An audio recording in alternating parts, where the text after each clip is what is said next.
So பைசிபிக் academy. இப்போ நம்ம வந்து அலிகோபோலிஸ்டிக் ஃபேர்ம் அப்படின்னு எடுத்துக்கும்போது இவங்களுடைய டிமாண்ட் கர்வை பற்றி ஷோராகவும் இருக்க முடியாது, டிட்டர்மினண்ட்டும் இருக்க முடியாது. ரீசன் என்ன அப்படின்னு பார்த்தா, டிமாண்ட் கர்வ் இவங்களோடது ஷிஃப்ட் ஆகிட்டே இருக்கும் அந்த ரைவல்ரியோட ப்ரோக்ராம்க்கு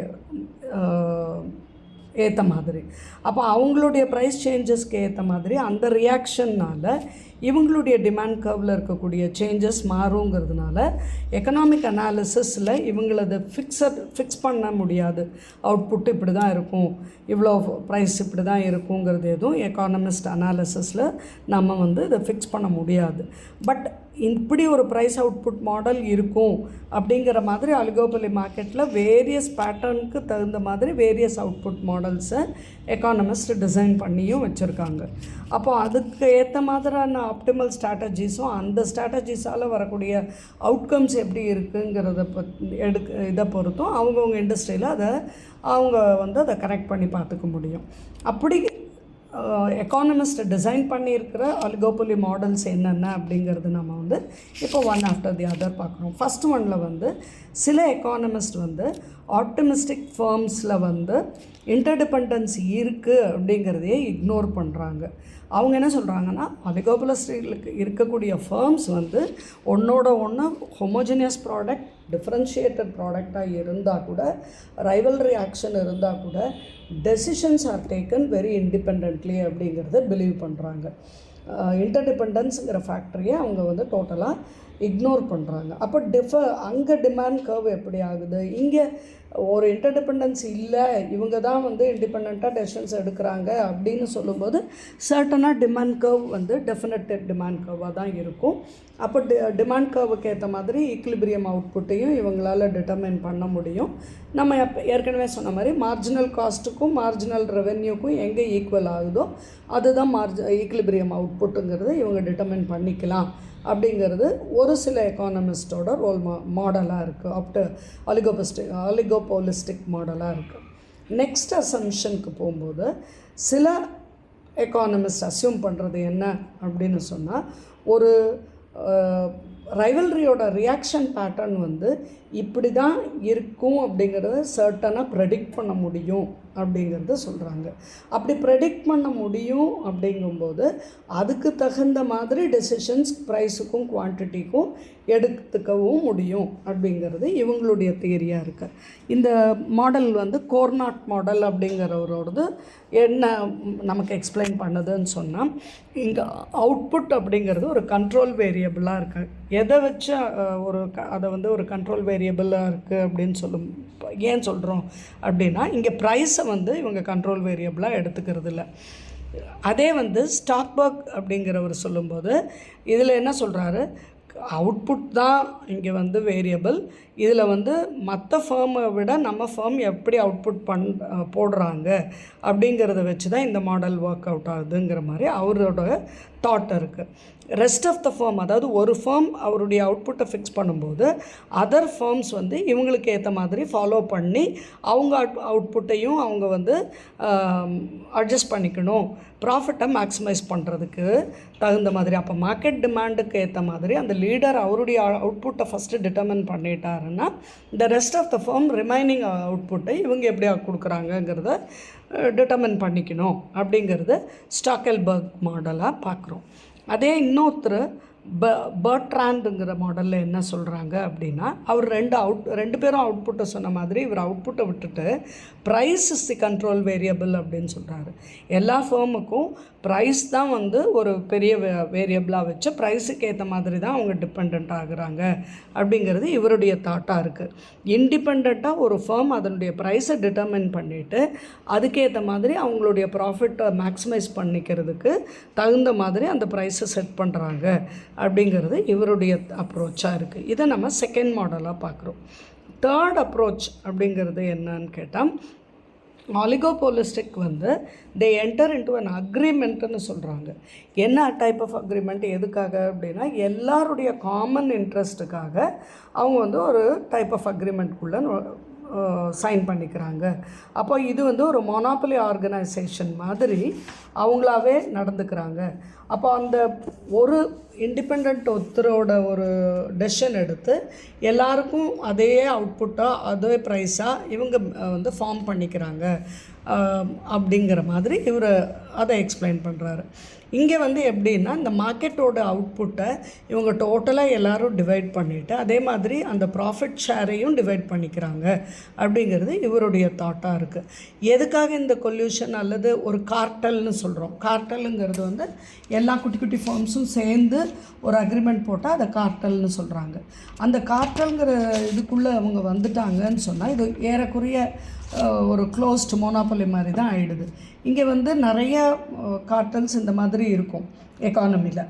இவங்க வந்து ஒரு டாக்டிக் வச்சு இவங்க ஒரு ப்ரைஸை ஃபிக்ஸ் பண்ணி அதுபடி மற்றவங்களை எல்லாருடைய ஆக்டிவிட்டீஸையும் பேஸ் பண்ணி இவங்க சொல்கிறபடி அவங்க எல்லாருமே நடந்து போய்கிட்டு இருக்கிற மாதிரி இருக்கும். அப்போ த லீடர் அங்கே இருக்கிற ஒரு ஃபர்ம் தான் வந்து டாமினேட் பண்ணுற மாதிரி இருக்குங்கிறது இது வந்து தேர்டு ரோல் மாடலாக சொல்கிறாங்க. தேர்டு ஆலிகோபொலிஸ்டிக்கில் ஒரு தேர்ட் மாடலாக இதை பார்க்குறாங்க.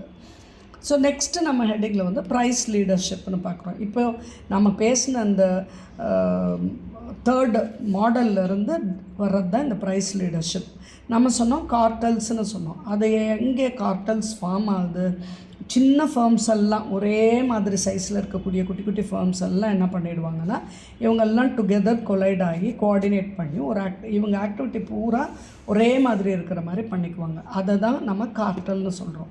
அப்போ இந்த கார்ட்டல் அப்படிங்கிறது வந்து அவங்க கீழே குட்டி சப்செட் ஆஃப் ப்ரொடியூசர்ஸ் இருப்பாங்க. சின்ன சின்ன ப்ரொடியூசர்ஸ் இவங்க கீழே இருப்பாங்க. அப்போ இந்த ப்ரொடியூசர்ஸ் வந்து கார்ட்டலோட அக்ரிமெண்ட்டுக்கு ஸ்டிக்கான் ஆகிக்கணும். இவங்க தான் மார்க்கெட் பவரை கோஆர்டினேட் பண்ணுறாங்க, கண்ட்ரோல் பண்ணுறாங்க. அப்போ இந்த மொனாப்பலி மாதிரி தான் ஆகிடும் இங்கேயும். இதில் வந்து டிமாண்ட் வந்து இன்னலாஸ்டிக்காக தான் இருக்கும். ஆனால் இங்கே என்ன ஆகிடும் அப்படின்னு கேட்டால் டாமினண்ட்டாக ஒரு பெரிய லார்ஜ் ஃபர்ம் தான் இருக்கும். அதை சுற்றி மற்ற ஸ்மால் ஃபர்ம்ஸ் ஒர்க் பண்ணும். இதே வந்து ரொம்ப நிறைய ஃபர்ம்ஸ் ஆயிடுச்சு அப்படின்னு சொன்னால் அங்கே வந்து அன்ரியலிஸ்டிக்காக இல்லை ரிலையபிளாக இந்த டாமினேட்டிங் ஃபர்ம் ஆச்சு அப்படின்னு சொன்னால் அது வந்து இந்த மற்ற குட்டி ஃபார்மோட பிஹேவியரை அஃபெக்ட் பண்ணுற மாதிரி ஆகிடும்.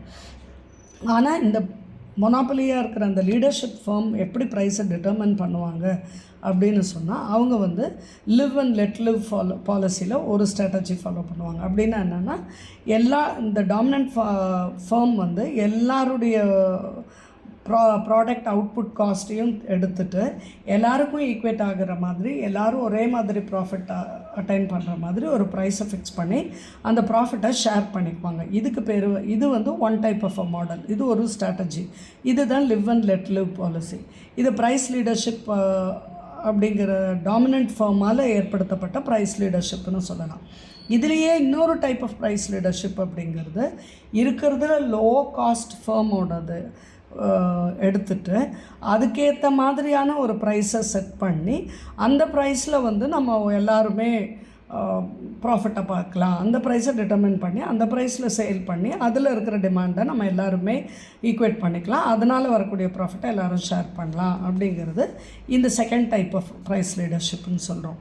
இது வந்து பேரோமெட்ரிக் ப்ரைஸ் லீடர்ஷிப்னு சொல்கிறோம். இது ஓல்டு, ரொம்ப எக்ஸ்பீரியன்ஸ்டு. இதில் வந்து அந்த லீடராக இருக்கிற ஒரு ஃபர்ம் வந்து ரொம்ப ரெஸ்பெக்டட் ஃபர்மாக தான் இருக்கும். அவங்க வந்து மார்க்கெட் கண்டிஷன்ஸ் எல்லாம் நல்லாவே புரிஞ்சு வச்சுக்கிட்டு இருப்பாங்க. டிமாண்டையும் காஸ்ட்டையும் காம்படிஷனையும் எல்லாத்தையுமே அண்டர்ஸ்டாண்ட் பண்ணிவிட்டு அந்த ப்ரைஸை வந்து ஃபிக்ஸ் பண்ணுவாங்க. ப்ரைஸை ஃபிக்ஸ் பண்ணதுக்கப்புறமும் சேஞ்சஸ் வந்து இவங்களே எப்பப்போ டைம் டு டைம் அந்த இண்டஸ்ட்ரியில் என்னென்ன சேஞ்சஸ் ஆகுதோ அப்பப்போ அதுக்கேற்ற மாதிரி இந்த ப்ரைஸ் லீடர் வந்து ப்ரைஸை சேஞ்ச் பண்ணி மற்ற ஃபாலோவர்ஸ் எல்லாம் அந்த ப்ரைஸை அக்செப்ட் பண்ணிக்கிற மாதிரி பண்ணுவாங்க. இதுதான் வந்து ப்ரைஸ் லீடர்ஷிப்னு சொல்கிறோம். இது ஆக்சுவலாக ஒரு ட்ரிக்கி அஃபேர் தான். நிறைய அசம்ஷன் இதுக்குள்ளே இந்த பிஹேவியருக்குள்ளே இருக்கும் அப்படிங்கிறது நம்ம ஆலிகோபொலிஸ்டிக் குரூப்பில் பார்க்குறோம். நெக்ஸ்ட் ஹெட்டிங் நம்ம டிஸ்கஸ் பண்ண போகிறது கிங்க்டு டிமாண்ட் கர்வ். அங்கே நிறையா ஆலிகோபொலிஸ்டிக் இண்டஸ்ட்ரீஸில் வந்து ஃபர்ம்ஸ் இருக்கிறதுனால நமக்கு என்ன பண்ணுறோம், இட் பிகம்ஸ் இன்ஃப்ளெக்சிபிள். ஒரு லாங் டைமில் பார்க்கும்போது ரொம்ப வந்து அவங்களுக்குள்ள ஒரு ஃப்ளெக்சிபிலிட்டி இல்லாமல் போயிடுது. ஒரு சேஞ்ச் அப்படிங்கிறது வந்து ஃப்ரீக்வெண்ட்டாக ஆகிக்கிட்டே இருக்கிறதுனால டிக்ளைனிங் காஸ்ட்டுக்கு ரொம்ப ரீசன் வருது. அப்போ இதில் வந்து ஏன் இந்த மாதிரி ஒரு ரிஜிடிட்டி இருக்குது, ஏன் வந்து இந்த கிங்க்டு டிமாண்ட் கர்வ் அப்படின்னு போகுது அப்படின்னு கேட்டால், இதை வந்து பால் ஏ ஸ்வீசி அப்படிங்கிற ஒரு ஸ்வீசிஸ் மாடல் அப்படிங்கிற ஒரு மாடலில் எக்ஸ்பிளைன் பண்ணுறாரு. அவரோட தியரி படி என்ன அப்படின்னு கேட்டால், ஒரு ஆலிகோபொலிஸ்டிக்கோட டிமாண்ட் கர்வ் அப்படிங்கிறது எப்போவுமே கிங்க்டு டிமாண்ட் கர்வ் ஹைப்போதசிஸாக தான் இருக்கும் அப்படிங்கிறாரு. கிங்க் அப்படின்னு சொன்னால் ஒரு ப்ரிவைலிங் ப்ரைஸ்லேருந்து பார்த்தா அது வந்து ஒரு சேஞ்சு கட் எடுத்து தான் ஆகும். அதை அந்த டிமாண்ட் கர்வில் ஒரு செக்மெண்ட் இருக்கும். ஒரு பாயிண்டில் ஒரு ப்ரைஸில் அபவ் த ப்ரைஸ் வந்து பார்த்திங்கன்னா ஹைலி எலாஸ்டிக்காக இருக்கும். Segment below the prevailing price வந்து ஹைலி இன்எலாஸ்டிக்காக இருக்கும் டிமாண்ட் கர்வ். இதை தான் கிங்க்டு டிமாண்ட் கர்வ்னு சொல்கிறாங்க. ஃபிகர் 32 பேஜ் நம்பர் 4.61 நமக்கு அந்த டயக்ராம் அதை எக்ஸ்பிளைன் பண்ணுது. ஓஎம்ங்கிற குவான்டிட்டிக்கு ஓபிங்கிற ப்ரைஸ் லெவலில் பிங்கிற ப்ரைஸ் தான் அங்கே வந்து ப்ரிவைலிங் ப்ரைஸாக இருக்குது. அந்த டிமாண்ட் கர்வ் பார்த்திங்கன்னா டிடிங்கிறது தான் டிமாண்ட் கர்வ். அந்த டிமாண்ட் கர்வ் அந்த பிங்கிற பாயிண்ட்டுக்கு அப்புறம் பார்த்திங்கன்னா அங்கே ஒரு கிங்க் இருக்குது. கிங்க்குன்னா ஒரு ஃபோல்டு இருக்குது. அப்போ அந்த ப்ரிவைலிங் ப்ரைஸ் எம்பி அப்படிங்கும்போது அந்த ஃபர்ம் வந்து அவுட்புட் ஓஎம்ங்கிறத ப்ரொடியூஸ் பண்ணி செல் பண்ணுது. அந்த upper segment of the DB அப்படிங்கிறத டிமாண்ட் கர்வில் அப்பர் செக்மெண்ட்டாக இருக்கிறது எலாஸ்டிக்காக இருக்கும். அதே லோவர் செக்மெண்ட் வந்து ரிலேட்டிவ்லி இன்எலாஸ்டிக் டிமாண்டு.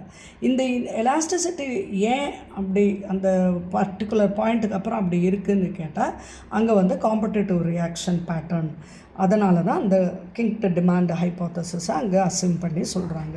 அப்போது இது எப்படி அசம்ஷன் வருது அப்படின்னு கேட்டால், ஒவ்வொரு ஆலிகோபொலிஸ்டிக்கும் என்ன நினைக்கிறாரு அப்படின்னா, காம்படிட்டிவர்ஸை விட நாம் ஒரு ரெடியூஸ்டு ப்ரைஸ் லெவலில் கொடுத்தோன்னு சொன்னால் நமக்கு வந்து சேல்ஸ் ஹையராக இருக்கும்.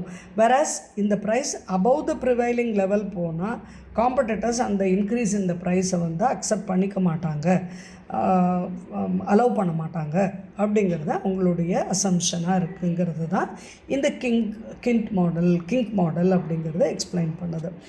ஒய் இது என்ன ரீசன் அப்படின்னா, ஆலிகோபொலிஸ்டிக் ஃபார்மில் ஒரு ப்ரைஸ் ஆஃப் த ப்ராடக்டை லோவர் பண்ணாங்கன்னா காம்படிட்டர்ஸ் என்ன பண்ணுவாங்க, நம்ம இந்த ப்ரைஸை குறைச்சோம் அப்படின்னா இந்த கஸ்டமர்ஸ் எல்லாம் நம்மளை விட்டுட்டு போயிடுவாங்க. எந்த ஃபர்ம் ப்ரைஸை லோவர் பண்ணுதோ அந்த ஃபர்மில் ப்ராடக்ட் வாங்க ஆரம்பிச்சிருவாங்க. அப்போ நம்ம ப்ரைஸை வந்து இதுக்கு மேலே நம்ம லோ பண்ண முடியாது, மெயின்டைன் கஸ்டமர்ஸை மெயின்டைன் பண்ணுறதுக்காக நம்ம இதே ப்ரைஸஸில் தான் சேல் பண்ணணும் அப்படிங்கிறது நமக்கு ஒரு கட்டாயப்படுத்த உட்பட்ட ஒன்றாயிடும் அப்படிங்கிறத வந்து அவங்க நினைக்கிறாங்க. அதனால தான் lower portion of the demand curve வந்து இன்எலாஸ்டிக்காக இருக்குது. சேல்ஸ் இன்க்ரீஸ் ஆகிருக்கும், பட் அதில் வந்து ப்ராஃபிட் ஒன்றும் ஹெவியாக இருக்காது. அதே அதர் ஹேண்டில் வந்து price of the product increase ஆச்சுன்னா அந்த சேல்ஸில் வந்து ரிடக்ஷன் ஆகிடும். அப்போ என்ன ஆகிடும், ரிசல்ட் ஆஃப் ப்ரைஸோட இன்க்ரீஸ்னால கஸ்டமர்ஸ் வந்து வித்ட்ரா பண்ணிவிட்டு காம்படிட்டர்ஸ் கிட்ட போகும்போது நம்ம வந்து நியூ கஸ்டமர்ஸை கெயின் பண்ணி நியூ சேல்ஸை கெயின் பண்ணலாம் அப்படிங்கிறது தாட்டாக இருக்குது. அப்போ ஹாப்பி காம்படிட்டர்ஸ் இங்கே வருவாங்க, அவங்க வந்து மோட்டிவேஷன் ஹையராக இருக்கிறதுனால அந்த ப்ரைஸ் ரைஸை இக்னோர் பண்ணிக்குவாங்க அப்படிங்கிறது இந்த தியரி. அப்போ ஆலிகோபொலிஸ்டிக்கில் யார் ப்ரைஸை இன்க்ரீஸ் பண்ணணுமோ அவங்க வந்து ஒரு கஸ்டமர்ஸை வந்து இழந்து தான் ஆகணும். அதனால் இன்க்ரீஸிங் ப்ரைஸுக்கு அவங்க போக மாட்டாங்க அப்படிங்கிறது இந்த தாட்டாக இருக்குது. அப்போ பிஹேவியர் ஆஃப் ஆலிகோபொலிஸ்டிக் அப்படிங்கிறது மேலே upper portion of the demand கர்வுக்கு லார்ஜர் சேல்ஸ் ஃபாலையும் down portion of the demand curve வந்து இன்க்ரீஸ்டு சேல் பேட்டர்னையும் காட்டக்கூடியதாக தான் இருக்குது. அப்போ அந்த இன்க்ரீஸ்டு சேல் பேட்டர்னுன்னா ப்ரைஸ் கட் பண்ணணும், டிக்ரீஸ்டு சேல் பேட்டர்ன்னா ப்ரைஸ் வந்து இன்க்ரீஸ் பண்ண வேண்டியதாக தான் இருக்கும் அப்படிங்கிறது இது நமக்கு எக்ஸ்பிளைன் பண்ணுது. அப்போ எஃபெக்ட் ஆஃப் த ப்ரைஸ் அப்படிங்கிறது குவான்டிட்டி டிமாண்டடை ஆலிகோபொலிஸ்டிக் ப்ராடக்டில் இன்க்ரீஸ் பண்ணி விட்டால் கூட அது வந்து ரைவல்ரியோட ப்ரைஸுக்கு ஏற்ற மாதிரி தான் இருக்குங்கிறது இந்த டயக்ராமில் நமக்கு நல்லா எக்ஸ்பிளைன் ஆகிடும். அப்போது ஒவ்வொரு ஆலிகோபொலிஸ்டிக் ஃபர்மும் வந்து ப்ரிவைலிங் ப்ரைஸை பார்த்து அதுபடி தான் சேஞ்ச் பண்ணுவாங்க. அதனால தான் அதை வந்து ஸ்டிக்கி ப்ரைஸஸ் அப்படிங்கிறத கிங்க்டு டிமாண்ட் கர்வ் தியரி எக்ஸ்பிளைன் பண்ணுறத பார்க்குறோம். நம்ம இதில் காஸ்ட்டோ டிமாண்டோ எது சேஞ்ச் ஆனாலும் அலிகோபோலியை பொறுத்த வரைக்கும் அந்த ஃபர்ம்ஸ் வந்து ப்ரைஸ் மாடிஃபிகேஷனுக்கு கொஞ்சம் ரிலக்டண்ட்டாக தான் இருப்பாங்கங்கிறது இந்த டயக்ராமில் we come to an understanding. Thank you, friends.